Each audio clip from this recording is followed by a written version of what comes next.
In 2023, Nobel Prize winners, top AI scientists, and even the CEOs of leading AI companies signed a statement which said, mitigating the risk of extinction from AI should be a global priority, alongside other societal scale risks such as pandemics and nuclear war. But how do we go from ChatGPT to AIs that could kill everyone on Earth? Why do so many scientists, CEOs, and world leaders expect this?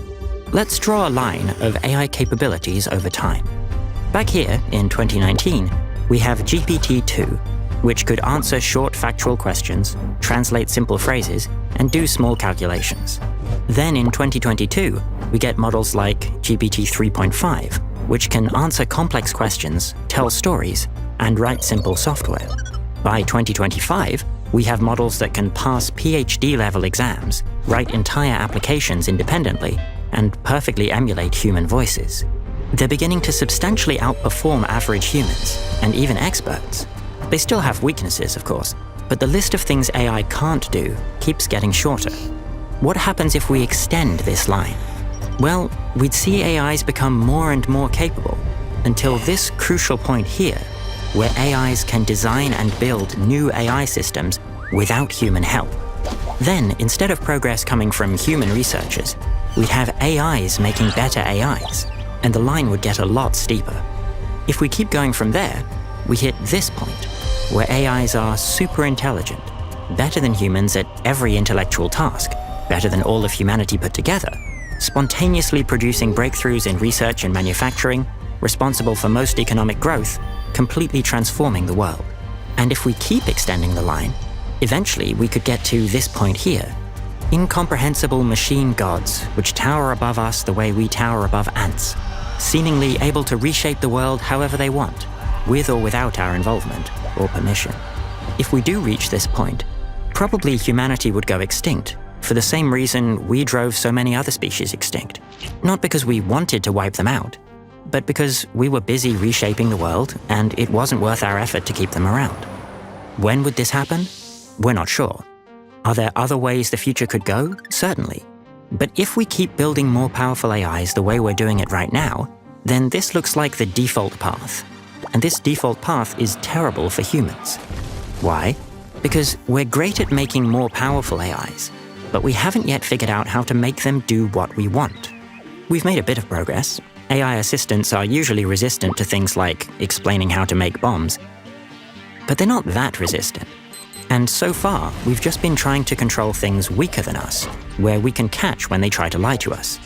But once we hit this point, that stops being true, and the problem becomes much harder. In fact, nobody knows how to do it.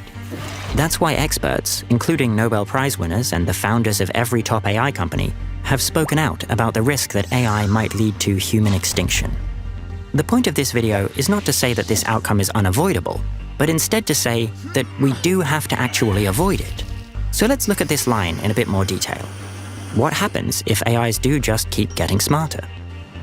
Artificial intelligence leads to artificial general intelligence. Let's think about this bit of the line first. From AIs right now to AGIs, artificial general intelligences. What does general intelligence mean?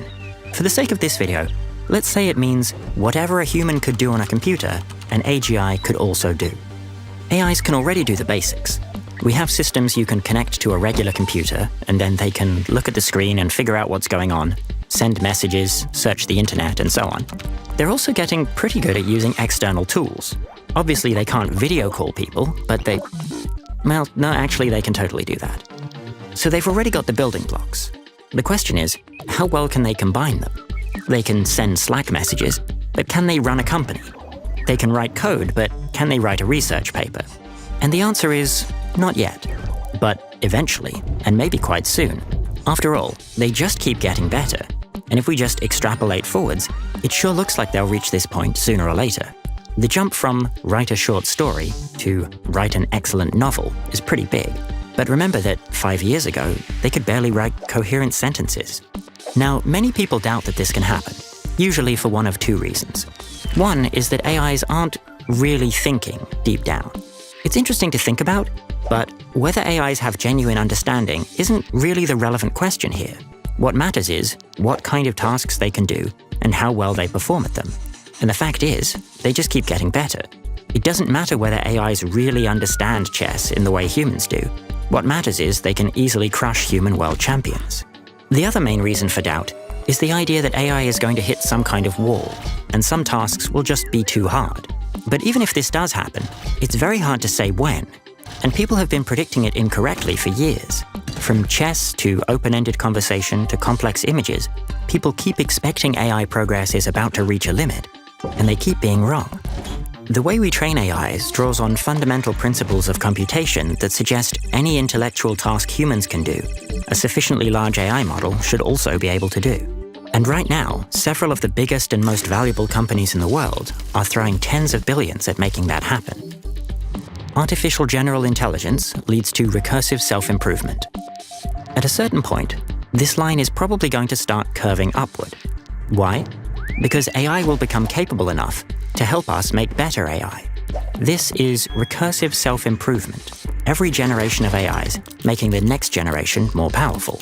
This will happen very easily once we have AGI. If an artificial general intelligence can do any computer-based task that a human can do, then it can work on making better AIs. But in fact, AI is already starting to contribute to its own development. For example, by generating better prompts and creating better training data, designing better GPUs, writing code for experiments, and even generating research ideas. Over time, we'll only see more of this. AIs doing better and more independently, and even doing things like developing new algorithms and discovering novel ways to interact with the world. As far as we can tell, it's not like there's going to be one specific day where AIs tell researchers to step away from the computer. If anything, it will probably look more like what we're currently seeing. Humans deliberately putting AI systems in the driver's seat more and more, because they keep getting faster, cheaper, and smarter. Beyond a certain point, they'll be doing things humans can't do. They'll be far more capable, coming up with innovations we wouldn't be able to think of, and perhaps wouldn't even be able to understand. And every innovation will make them better at discovering the next one. Recursive self-improvement leads to artificial superintelligence. So what comes next? What happens if AIs start making better AIs? Well, the next step after artificial general intelligence is artificial superintelligence, ASI. An ASI isn't just more capable than any human, it's more capable than every single human put together. And after AGI, this might not take long. After all, once you have one AGI, it's very easy to make more. You can just copy the code and run it on a different server. This is already what happens now. Once OpenAI was finished training ChatGPT, it was able to put out millions of copies of it running in parallel shortly after. And there are other advantages AIs have. For one, they're much faster. An AI like ChatGPT can easily produce a page of dense technical writing in under a minute and read thousands of words in seconds. The best chess AI can beat the best human players, even if the AI is only given a second to pick each move. On top of that, it's much easier for AIs to share improvements. If one of these AIs can figure out a way to make itself smarter, it can copy that across to the other million AIs that are busy doing something else. What's more, there's no reason to think individual AIs will stall at whatever level humans can reach. Historically, that's just not how this works. If we look at the tasks where AI reached human level more than 5 years ago, board games, facial recognition, certain types of medical diagnostics, they're still continuing to get better. If you just imagine an average human who miraculously had the ability to memorize the entire internet, read and write 10 times faster, and also clone themselves at will, it's pretty obvious how that could get out of hand. Now imagine that the clones could figure out ways to edit their own brains to make every single one of them more capable. It's easy to see how they might quickly become more powerful than all of humanity combined. ASI leads to godlike AI. So where does it end? Let's zoom out the chart a little bit and see what's going on up here at the top. At this point, we've somewhat fancifully labeled incomprehensible machine gods. Let's be clear, AI isn't going to start doing magic. We can be confident they aren't going to invent perpetual motion machines or faster-than-light travel, because there are physical limits to what's possible. But we are absolutely nowhere near those limits. Modern smartphones have 1 million times as much memory as the computer used on the Apollo moon mission, but they're still another 1 million times less dense than DNA, which still isn't all the way to the physical limit. Let's think about how our current technology would look to even the best scientists from 100 years ago. They would understand that it's hypothetically possible to create billions of devices that near instantly transmit gigabytes of information across the world using powerful radios in space. But they'd still be pretty surprised to hear that everyone has a phone that they can use to watch videos of cartoon dogs. We don't know what artificial superintelligence would be able to do, but it would probably sound even more crazy to us than the modern world would sound to someone from 1920. Think about it this way.